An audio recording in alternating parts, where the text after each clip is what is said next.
Hey, read the Bible with me. So today I want to share with you one of the books of the Bible that I love. The entire Bible itself is fascinating. Every book, every word, every letter is life.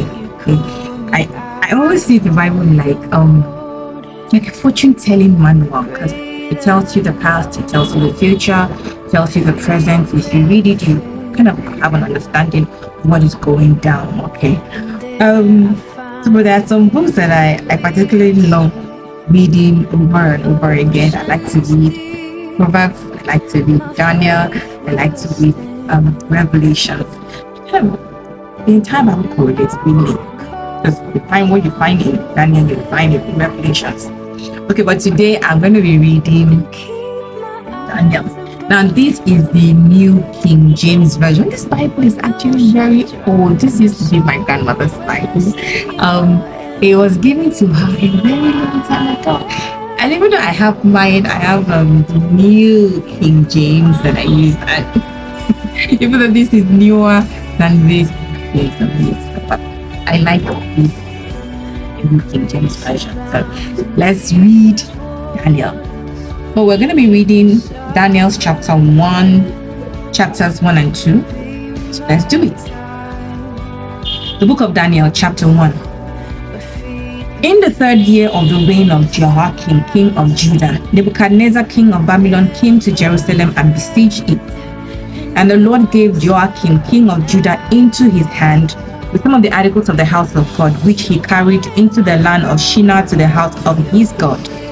And he brought the articles into the treasure house of his God.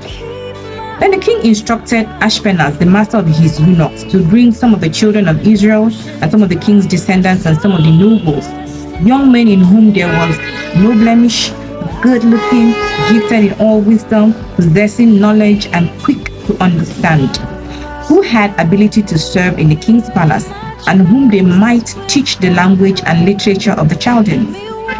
And the king appointed for them a daily provision of the king's delicacy, and of the wine which he drank, and 3 years of training for them, so that at the end of that time they might serve the king.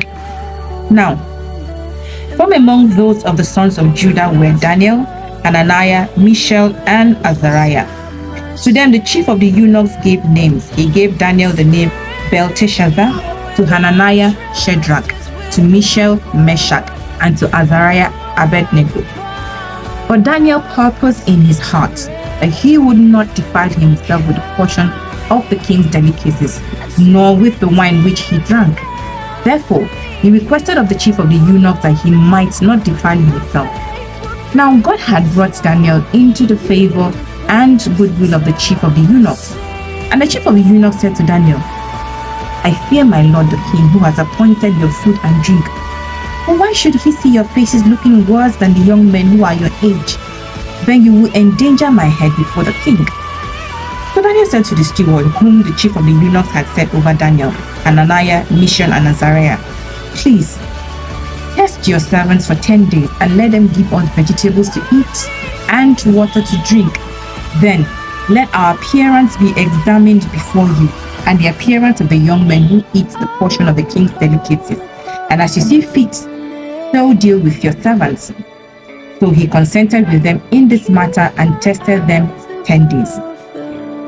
And at the end of 10 days, their features appeared better and fatter in flesh than all the young men who ate the portion of the king's delicacies.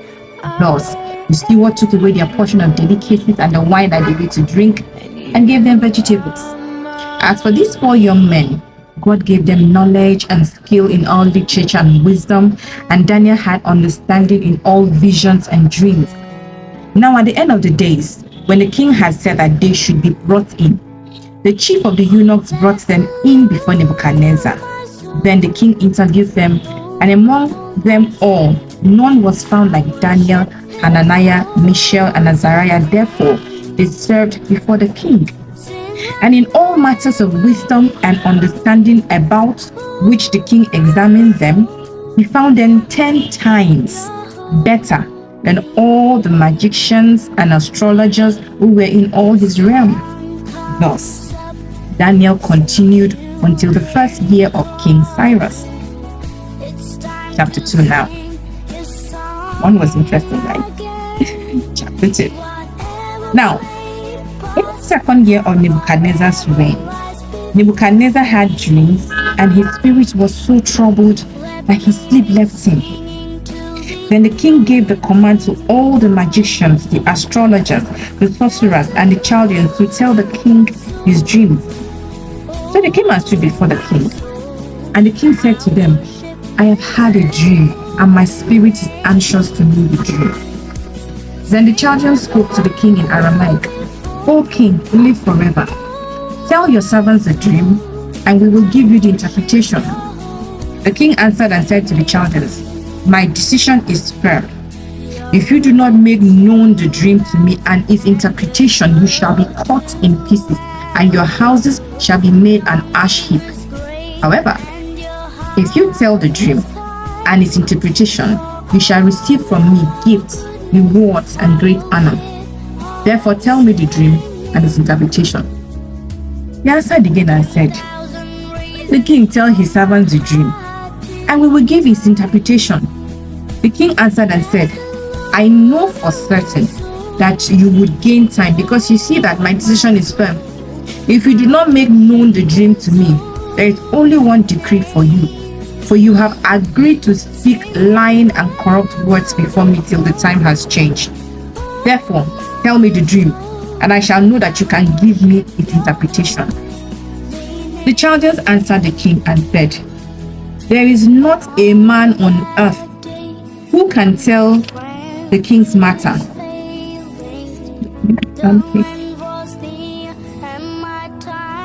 No lord or ruler has ever asked such things of any magician, astrologer, or Chaldean.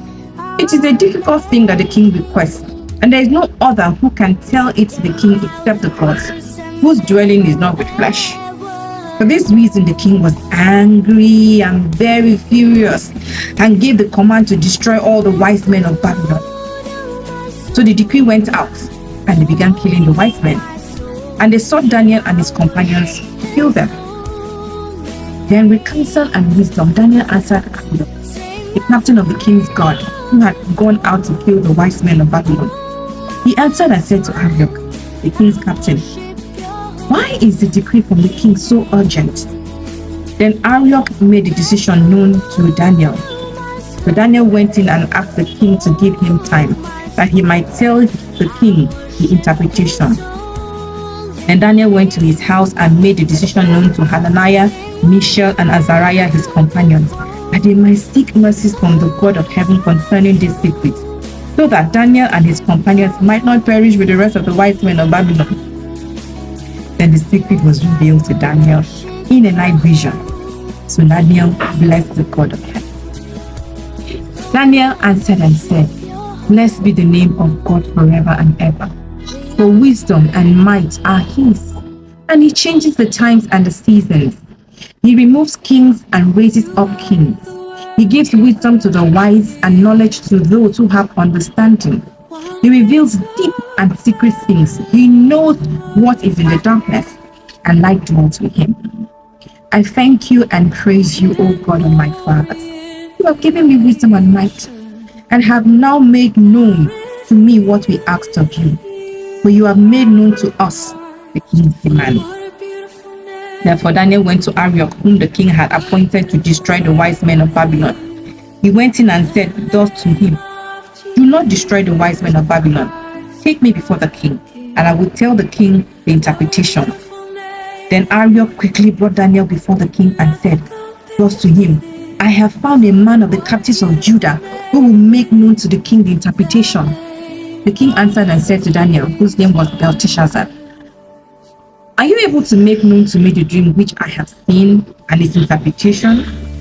Daniel answered in the presence of the king and said, the secrets which the king has demanded, the wise men, the astrologers, the magicians, and the soothsayers cannot declare to the king. But there is a God in heaven who reveals secrets, and he has made known to King Nebuchadnezzar what will be in the latter days. Your dream and the vision of your head upon your bed were these.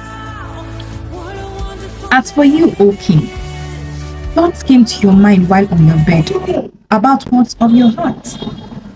You, O king, were watching, and behold, a great image. This great image, whose splendor was excellent, stood before you, and its form was awesome. This image's head was of fine gold, its chest and arms of silver, its belly and thighs of bronze, its legs of iron, its feet partly of iron and partly of clay. You watched while a stone was cut out with our hands, which struck the image on its feet of iron and clay and broke them in pieces. Then the iron, the clay, the bronze, the silver, and the gold were crushed together and became like chaff from the summer threshing floors. The wind carried them away so that no trace of them was found, and the stone that struck the image became a great mountain and filled the whole earth. This is the dream. Now, we will tell the interpretation of it before the king. You, O king, are a great king. For the God of heaven has given you a kingdom, power, strength, and glory. And wherever the children of men dwell, or the beasts of the field and the birds of the heaven, he has given them into your hand and has made you ruler over them all. You are this head of gold. But after you shall arise another kingdom inferior to yours, then another, the third kingdom of bronze, which shall rule over the whole earth. And the fourth kingdom shall be as strong as iron, inasmuch as iron breaks in pieces and shatters everything. And like iron that crushes, that kingdom will break in pieces and crush all the others. Whereas you saw the feet and toes partly,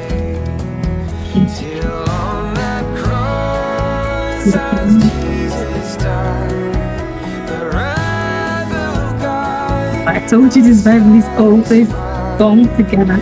Partly of the potter's clay and partly of iron, the kingdom shall be divided, yet the strength of the iron shall be in it. Just as you saw the iron mixed with ceramic clay, and as the tones of the feet were partly of iron and partly of clay, so the kingdom shall be partly strong and partly fragile.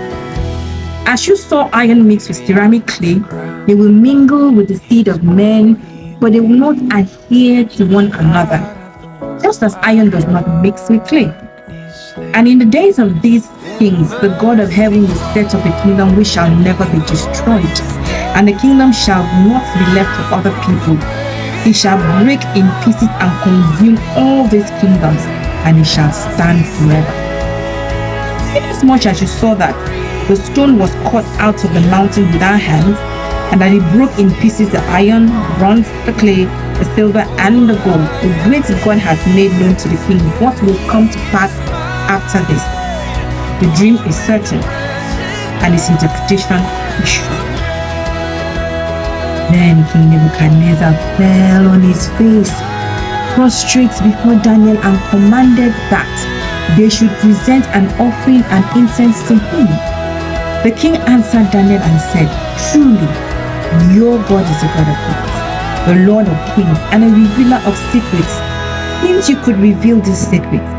Then the king promoted Daniel and gave him many great gifts, and he made him ruler over the whole province of Babylon and chief administrator over all the wise men of Babylon.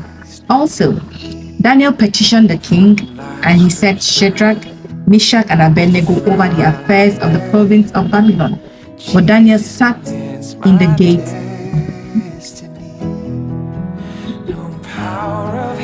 So that was Daniel's chapters 1 and 2.